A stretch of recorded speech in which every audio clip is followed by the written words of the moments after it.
Friends, Molly's കാറ്റലോഗിൻ്റെ പുതിയൊരു വീഡിയോയിലേക്ക് എല്ലാവർക്കും സ്വാഗതം. ഇന്ന് ഞാൻ കുറച്ച് ആമ്പലിൻ്റെ കുറച്ച് വിശേഷങ്ങളാണ് പറഞ്ഞുതരാൻ പോകുന്നത്. അതായത് പലയിടങ്ങളിലായി കുളത്തിലും മറ്റും കാണപ്പെടുന്ന കടും പിങ്ക് നിറമുള്ളതും വെള്ളയും നീലയും കളറുള്ളതായ ആമ്പലുകളാണ് നമ്മൾ പൊതുവെ കണ്ടുകൊണ്ടിരുന്നത്.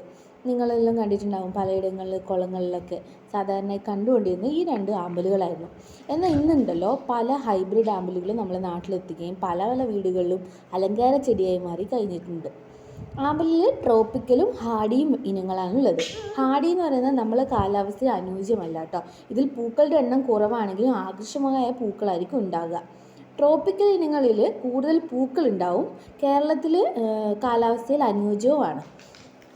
കേരളത്തിൽ കണ്ടുവരുന്നത് ട്രോപ്പിക്കൽ ഇനങ്ങളാണ് കേട്ടോ. സിമൻറ്റ് ടാങ്കിൽ അല്ലെങ്കിൽ പ്ലാസ്റ്റിക് ടബിലെല്ലാം എല്ലാവരും ആമ്പൽ തൈകൾ നടുന്നത്. ഞാൻ അധികവും നടുന്നത് പ്ലാസ്റ്റിക് ടബിലാണ് കേട്ടോ. ഞാനിതിന് മുമ്പേ തന്നെ വീഡിയോ അപ്ലോഡ് ചെയ്തിട്ടുണ്ട്. അതായത് തൈകൾ എങ്ങനെ നടാം, ഇതിന് എന്തൊക്കെയാണ് വളങ്ങൾ കൊടുക്കേണ്ടതെന്നുള്ളത്. അതെല്ലാവരും ഒന്ന് കണ്ടു നോക്കൂ കേട്ടോ. അതിൻ്റെ ലിങ്ക് ഞാൻ ഇതിൻ്റെ കൂടെ ഷെയർ ചെയ്യുന്നതായിരിക്കും.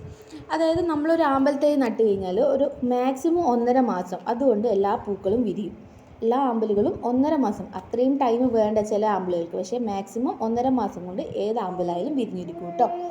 ആമ്പലിന് താമരയുടെ പോലെ വെയിലൊന്നും ആവശ്യമൊന്നുമില്ല. ആമ്പലിന് രാവിലെ വിരിയുന്നതും രാത്രിയിൽ വിരിയുന്നതും ഉണ്ട്.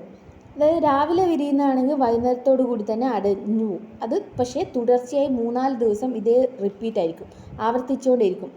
തുറന്നു വരും, അടഞ്ഞു പോവും, അങ്ങനെ. പിന്നെ ചിലതുണ്ട് രാത്രിയിൽ വിരിയുന്നത്. ചിലത് രാവിലത്തേക്ക് അടയുകയും മറ്റൊന്ന് ചിലത് ഉച്ചയോടെ അടയുകയും ചെയ്യുന്നത്. ഇനി പറയാനുള്ളത് കൊതുക് ശല്യം എങ്ങനെ ഒഴിവാക്കാന്നുള്ളതാണ്. ഗപ്പികളെ ഇട്ട് കൊടുക്കാം നമുക്ക് കേട്ടോ. പിന്നെ വേറൊരു ഓപ്ഷൻ എന്താണെന്ന് വെച്ചാൽ അസോള ഇടുക എന്നുള്ളതാണ്. പക്ഷേ അസോള കൂടുതലാകാതെ നോക്കണം. ആമ്പലിൽ അധികം അസോള ആയിക്കഴിഞ്ഞാൽ ആമ്പലിന് അത് ബുദ്ധിമുട്ടായിരിക്കും. വളരെ ചിലവ് കുറഞ്ഞും വളരെ എളുപ്പത്തിൽ നമുക്ക് ആമ്പൽ തൈകൾ വളർത്തിയെടുക്കാൻ കഴിയും. താമരകളെ അപേക്ഷിച്ച് നമുക്ക് നോക്കിയാൽ സ്ഥിരമായി പൂവുകൾ തരുന്നത് ആമ്പലുകളാണ്.